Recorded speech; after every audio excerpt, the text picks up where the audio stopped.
Hey, look out. It's Faith Talk Live. I'm Rick Probst. And I'm Dan Ratcliffe. This guy, pretty amazing. And Dan, I think we saw him a couple of years back at Catalyst. We stood up and waved and yelled at names, but he looked the other way. Trey McKnight, motivator, communicator, host, MC, inspiring people to move toward positive life change. Trey, how are you?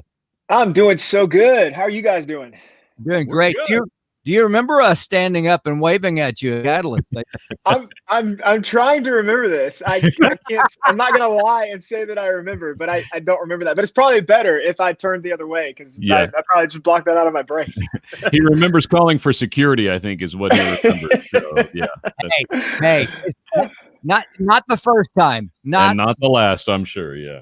Well, there was like a gazillion people there, and every Catalyst we've been able to attend and interview folks. It's been off the chain. Little different over the last year, 8 months. Yeah. I would like to talk about what you do because you're everywhere with what you do. How did your life shift, if you will, starting 8 months ago?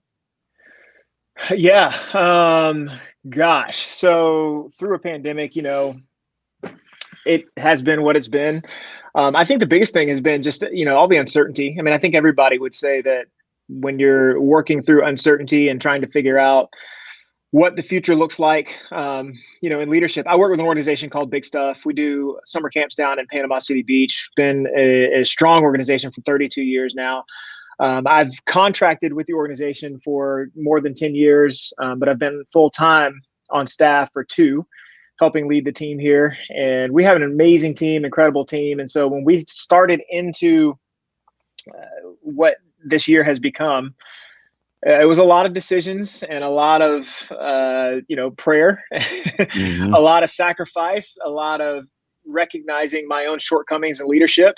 And then just really making a lot of connections with leaders across the country. So we've got 400 to 500 churches that we work with on a regular basis. And what has been really great about this season is that it has forced us to exponentially increase the speed at which we connect with our churches and those that, whether they're new churches or churches that we've known for a while.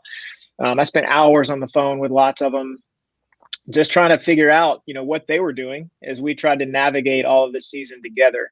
And as you can imagine, a lot of decisions that were needed to be made, and that didn't never stop. It was just this constant fight for, can we still put on a camp? Can we still do something? Can we still do part of our summer? Can we do an online broadcast along with our part of our summer? And we had trucks on the ground the day that we decided to pull everything and turn them around and brought them back. And then in 2 weeks threw together what ended up being a really cool online broadcast that lasted 3 days. So we went from a 9-week, 2-month period of camps down on site in Panama City Beach to a 3-day online each evening broadcast. So it stretched us a lot and moved us, I think, in a direction of a lot of things that we've learned that we will apply to the future.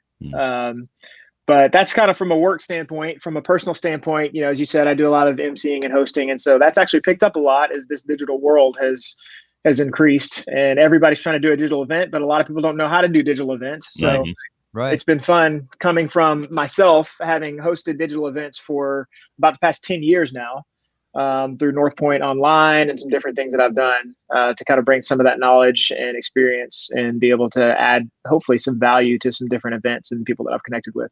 So good.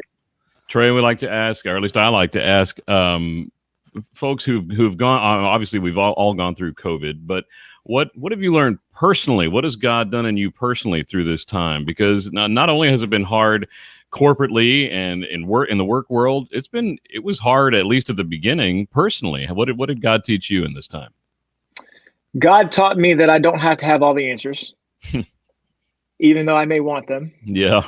And yeah, I hear you on that. I think, one of the biggest things I walked away with is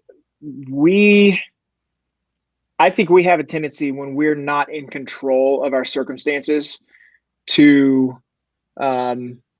force issues on things Mm-hmm. and to try to gain control in areas where we probably don't have any business trying to control things. Mm-hmm. Yeah, you're right. And I think when we can get to a point, and I learned this because I was fighting for that early on. I think when we get to a point where we can say, okay, you know what? There are certain things that I can accept that I don't have control over, and I'm okay with that. Yeah. And it may be unsettling and it may be uncomfortable, but I'm okay with it.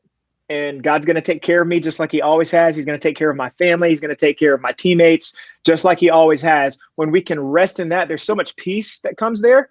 And I think just freedom, just to be able to say, hey, everything's volatile right now, our social injustice and political climate and people just, you hear people say all the time, if you don't have something nice to say, don't say anything at all. But, I think people take that super literally and they're just like, well, I can type it though, so people are blasting everybody on social media, and it's like, I spent hours on the phone, not only with leaders that I talk to, but also, even executive pastors who, I'm thinking on the other side of it, like, how did you get in your position yelling at me and treating me like the way that you are right now? Like, we're all under pressure. Yeah. This is not my fault. Yeah. So I think you learn to accept that we don't have control over things. And when we can accept that and then just rest in the peace, we truly work through a peace that passes understanding, I think, for my family, for my team. And that's what I really grabbed onto, is that we don't need to make it as big a deal out of things that we don't have control over. Good. Yeah. Trey McKnight, great revelation there, Trey. You've gleaned that personally, and no doubt you've passed that on to all the leaders on every level that you get to talk to all the time. Seems like you're always, I guess you never sleep. You're always talking to leaders and inspiring people. Has that helped them in a sense of like you? Okay, well, I don't have to have all the answers.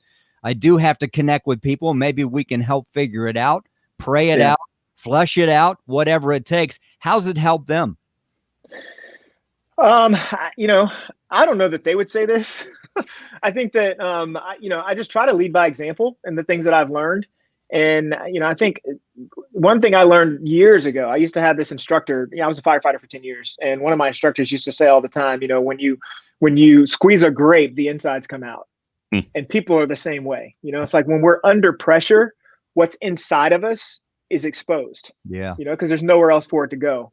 And I think that if there's anything, hopefully, that I've been able to pass on to other people that I've talked to is people are going to people no matter what. We're all imperfect people loved by a perfect Savior.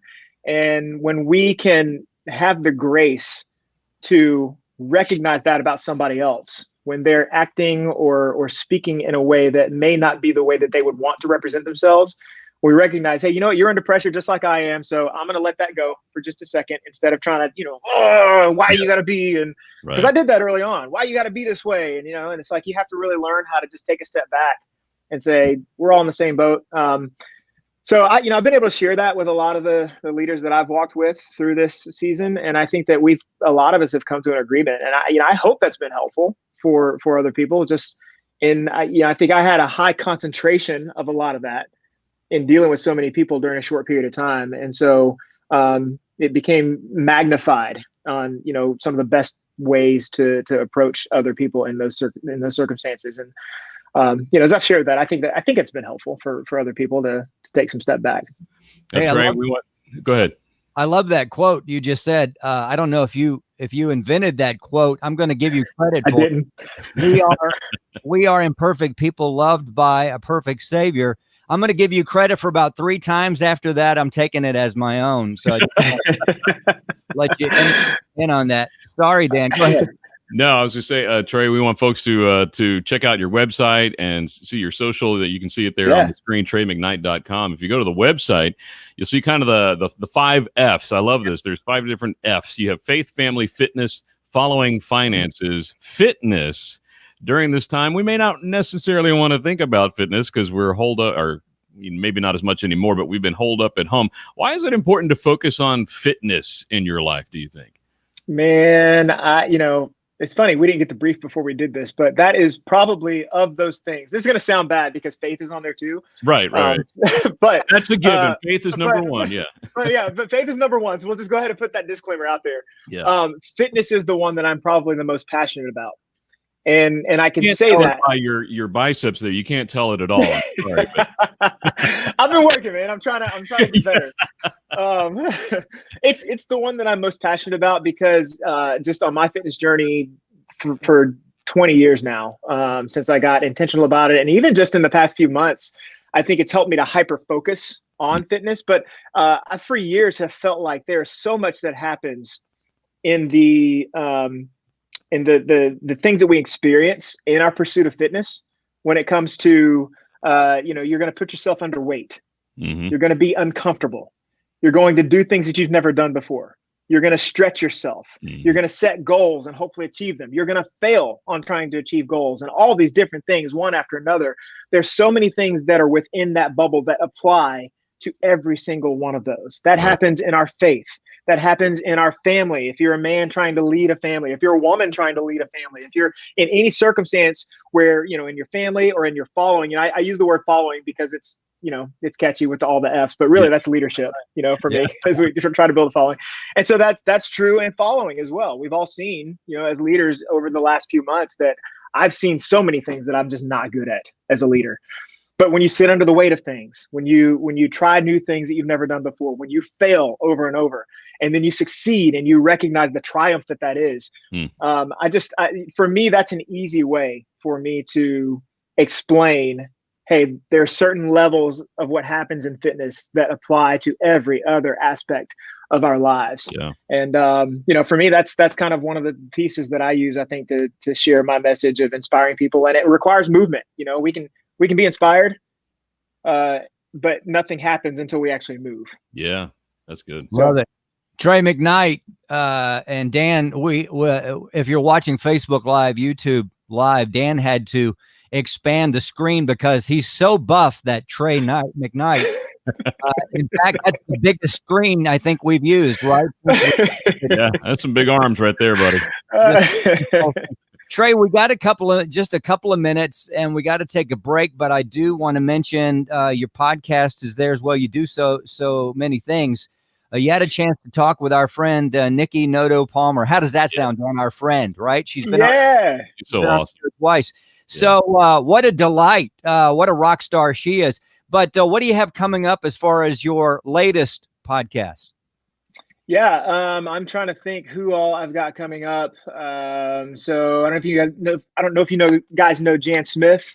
Jan Smith, who is a vocal coach and producer extraordinaire. Yeah, I think she's maybe been on the show before. Yeah. Jan Smith is coming up. We've got who else? Joel Manby is coming up. Love Joel. Who else? Erin Eddy, I think, was recently on the show with you guys, so she's coming up pretty soon. It's been a lot of really cool people. And then Alia Alston we had just recently. Trying to think of who else. We've got another guy who was a mentor of mine who just is an incredible guy. His name's Corey Baker. I think that'll be probably at the end of November when that one releases. But he literally led me and another group of guys through this kind of journey. It's called Joshua's Men. Joshua 1:9 is my life verse, So strength, courage, don't be afraid. Have I not commanded you, to be strong and courageous? And so we kind of walked through, the group of 9 of us, and Corey led us through this journey of leadership in the family and in the home and all that. And really talked a lot about intentionality and about making movements instead of just sitting and waiting for things to happen, and rhythms in our lives. And so I got to talk with him for I try to keep these things to 30 minutes. Yeah. And then I get into the conversation, and Corey and I talked for almost 2 hours. So I'm probably going to have to split that one up, but literally everything that I think sharing, and that just is innate in me that I'm sharing with others through the podcast and through other avenues. I attribute a lot of that to my time with Corey back in 2010. So that's coming up as well. So a lot of really, really cool stuff coming up on the podcast. Hey, catch the podcast. When do you drop those? Once a month, twice a month? What do you do? So it was once every 2 weeks. So it's 2 a month. In September and October, I went to 1 every week. And then I got into a busy season with emceeing and hosting and then everything here at Big Stuff. So I backed it back off to about once every 2 weeks. I'm about 3 weeks behind right now. I've got another one coming out this coming Monday, and then I should be back on my every 2 week schedule at that point. So I'm a one-man show right now, so I'm trying to make it happen. Well, you're amazing. We appreciate what you do, who you are. We'd love to have you back in December, and I promise you we won't bump you about 3 or 4 times like we did before. That It's was all Dan, good. by the way. That's all Dan. That's all. It's all my fault. I'll take it. Yeah, it's all my fault. TreyMcKnight.com. Check out his stuff. It is good stuff. We didn't even scratch the surface about this young man here. Hey, let's take a break. We'll be right back. I'm Rick Probst. And I'm Dan Ratcliffe. This is Faith Talk Live.